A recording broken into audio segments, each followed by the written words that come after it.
Heroine Ramyakrishna గారి యొక్క story చదివినాను sir నేను.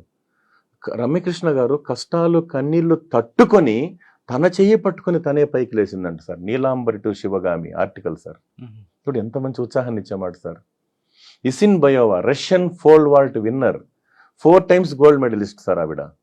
నన్ను నేను ఓడించుకోవాలి గారు ఇతరు నన్ను ఓడించలేరు, నా రికార్డు నేనే బద్దులు కొట్టుకుంటానంటే ఎంత స్ఫూర్తివంతమైన మాట సార్. అందుకే మనోధైర్యానికి మించింది లేదు సార్. మన ధైర్యాన్ని మనమే, అంటే తెలివిగల వాళ్ళు సంతోషాన్ని సృష్టించుకుంటారు, అమాయకులు సంతోషాన్ని వెతుక్కుంటారు అన్నారు సార్. అందులో మోటివేషన్కి సంబంధించి ఒక అద్భుతమైన టాపిక్ కూడా ఉంటుంది సార్. ఎందుకంటే డెసిషన్ మేకింగ్ అంటారు సార్. ఇప్పుడు చిన్న ఎగ్జాంపుల్ చెప్తాను సార్. మనం అందరం ఒక చోట చదువుకుంటాం. ఒక క్లాస్ రూమ్లో 100 మంది పిల్లలు ఉంటారు సార్. కొంతమంది వాళ్ళు అంచెలంచెలుగా అవిశ్రాంతంగా కష్టపడి చదివి ఒక సక్సెస్ ఒక స్టేజ్కి వెళ్ళిపోతారు బిడ్డలు. ఇంకొంతమంది సార్ వాళ్ళ తలరాతో విధిరాతో లేదు నిర్లక్ష్యమో మనం వాళ్ళు ఏం చేయలేం, వాళ్ళ జీవితం వాళ్ళ చేతుల్లో ఉంటుంది.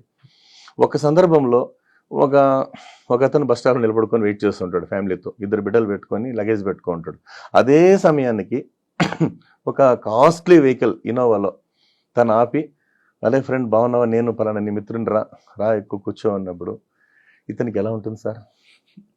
నేను కూడా ఆ రోజు ఇంకా కొద్దిగా మా గురువుల మాట విని అమ్మ నాన్నల మాట విని కొంత కష్టపడిగా నాకు చేసింటే ఈరోజు నేను నా పొజిషన్ అని చెప్పి ఎన్ని బకెట్ల కన్నీరు వచ్చిన వేస్ట్ సార్.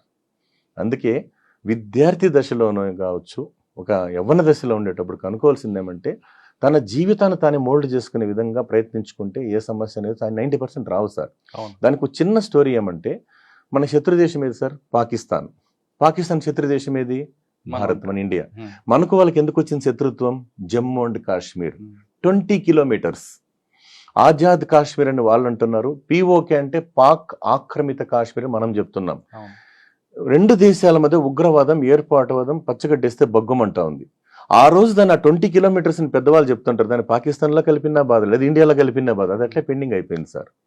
దీనివల్ల ఏమైందంటే నిరంతరం మనకు యుద్ధ వాతావరణమే ఉంది కదా సార్. అట్లా మన జీవితంలో కూడా మనము సరైనటువంటి నిర్ణయం తీసుకోకపోతే ఎలాంటి యుద్ధ వాతావరణం మనసులో రగులుతుందని చెప్పడానికి ఒక మహానుభావుడు చెప్పాడు. ఏంటంటే ఒక 3 సైనికులు అంటే sir British soldier, Pakistan soldier, Indian soldier, British, Pakistan, India 3 సైనికులు రోమ్ కంట్రీలో టూరిస్టులా కలుసుకున్నారంట.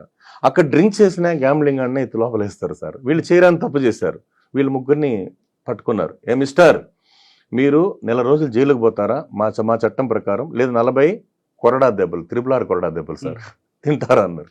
లేదు సార్ ఇంక ఆర్మీ అంటే మేము జైలుకు పోతే అవమానం కాబట్టి కొరడాతో కొట్టించుకుంటామన్నారు. అయితే మీకు గుడ్ న్యూస్, మా రాజుగారి 4వ పెళ్ళాం బర్త్డే కాబట్టి 50% డిస్కౌంట్ అంట సార్. అది 27లో కొడతాం, తగలకుండా కొడతాం, వెనకాల ఏమన్నా కట్టుకుంటారా బాబు అన్నారు. వెంటనే బ్రిటిష్ ఆయన ఏమన్నాడు, ఐ వాంట్ 1 పిల్లో అన్నాడు. వెనకాల దిండు కట్టేసి కొట్టారు. 10 ఏళ్ళు దిండు తప్పించుకున్నాడు. 10 ఏళ్ళకి ఒళ్ళు ఓనం అయిపోయింది అతను. ఇది చూశాడు పాకిస్తాన్ ఆయన, నాకు 2 దిండ్లు కావాలన్నాడు. అమ్మకు 2 దిండు హోనారు అన్నాడు. దెబ్బలు తప్పించుకున్నాడు. చూసావా నా తెలివితేటలు అన్నాడు. ఇంకెవరున్నారు సార్ బ్యాలెన్స్? మన Indian. Mister Indian, what about you అన్నారు. నేను భారతీయుణ్ణి, డిస్కౌంట్ తీసుకోవడం నా ఇంటా వంట లేదు, నువ్వు 40 కొట్టు, గట్టిగా కొట్టు, నా వెనకాల ఈ పాకిస్తాన్ అని కట్టేసి కొట్టు అన్నారు సార్. చూసారా సార్ ఎట్టుందో? అందుకే ఒక బలమైన లక్ష్యం ఉన్న వాళ్ళు ఎప్పటికీ ఓడిపోలేరు సార్. గెలుస్తారు, ఏదో ఒక సందర్భం లేకపోయినా ఒకసారి గెలుస్తారు.